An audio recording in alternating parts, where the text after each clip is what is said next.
नमस्कार मित्रांनो, मी महेश शर्माळे सर. तर बघा, आता 7 तारखेला आपले फॉर्म भरून संपतील.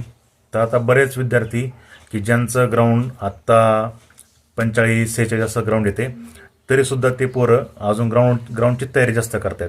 तर त्यांना माझं सांगणं आहे बघा, की फक्त ग्राउंड करून तुम्ही भरती नाही होणार. जर तुमचा स्कोअर 45-40च्या पुढं जर येत असला तर तो सफिशियंट आहे. तुम्हाला जास्त मेहनत घ्यायची आहे लेखीसाठी. मान्य आहे की जर तुम्ही ग्राउंड क्वालिफाय झाला तर तुम्ही लेखी देऊ शकता, पण जर तुमचा स्कोअर 40च्या पुढे येतोय, 45-46पर्यंत येतोय, तर अजून जास्त मेहनत करण्यापेक्षा, तिथं जास्त मेहनत करण्यापेक्षा लेखीमध्ये जास्त मेहनत करा.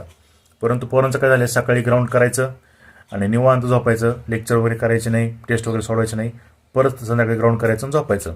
कारण का तर ग्राउंड जवळ आले आणि मग ते झाल्यानंतर लेखीला कमी टाईम भेटतो आणि मग आपली लेखी निघत नाही, मग परत पुढची भरती असं होतं. त्यामुळं आणि एक लक्षात ठेवा, पोलीस भरती कोण होतं, तर ज्याला ग्राउंड आणि लेखी या दोघांचा बॅलन्स साधता येतो तोच पोलीस भरती होतो.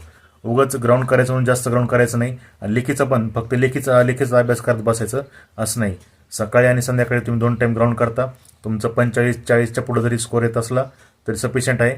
कारण जो कट ऑफ लागतो त्यामध्ये तुमचा आणि कट ऑफचा यामध्ये काही जास्त अंतर नसतं, चुकून 1-2 मार्काचं फक्त अंतर असतं. त्यामुळं जास्तीत जास्त मेहनत ही लेखीसाठी घ्या, हेच माझं सांगणे. पटलं तर शेअर करा आणि कमेंट करा, तुम्हाला काय वाटतं त्याबद्दल.